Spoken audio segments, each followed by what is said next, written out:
First John, I grow in my discerning understanding of what Christianity looks like, of those that are in the faith, those that are in Christ, what that looks like.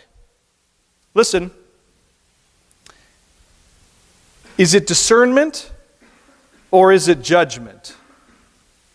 Discernment versus judgment.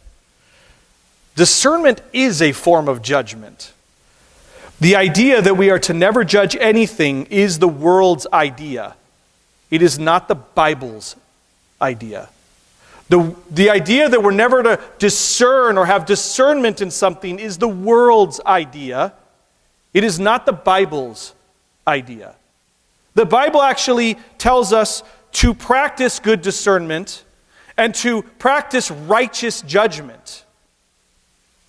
Now, this may come to a shock for some of you because we are hammered with this idea that we should not judge.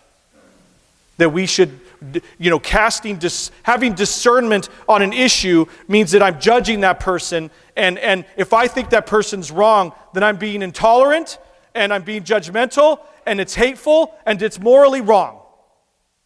And the Bible completely disagrees with that statement.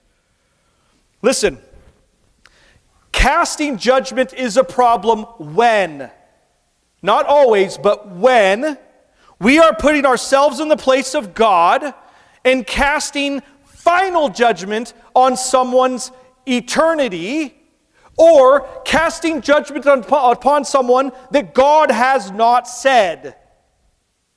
In those cases, judgment is completely wrong. It's also wrong to cast judgment when we have a plank in our eye. In other words, when we do it with hypocrisy. When we do it with hypocrisy, that there is a real problem with our judgment. Let's take a look at Matthew chapter 7. You can turn there if you want. Matthew chapter 7. And we'll just start in verses 1 and go through 6. Here's that famous verse.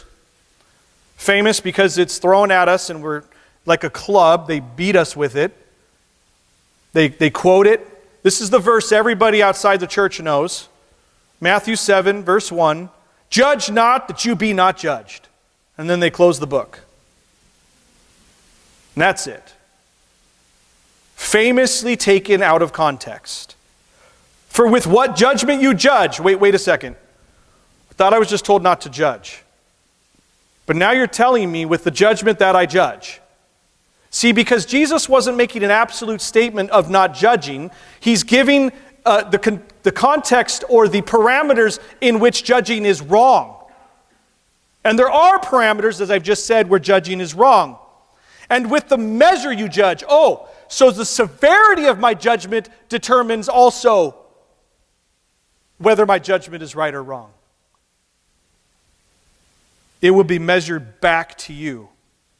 And why do you look at the speck in your brother's eye, but do not consider the plank in your own eye? Or how can you say to your brother, let me remove the speck from your eye, and look, a plank is in your own eye? Hypocrite. There's the issue. Hypocrite. First, remove the plank from your own eye, and then forget about the speck in your brother's eye, because that's judgment.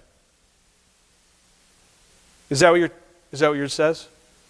No, mine neither. Mine says, first remove the plank from your own eye, then you will see clearly to remove the speck from your brother's eye. It is a condition of judgment.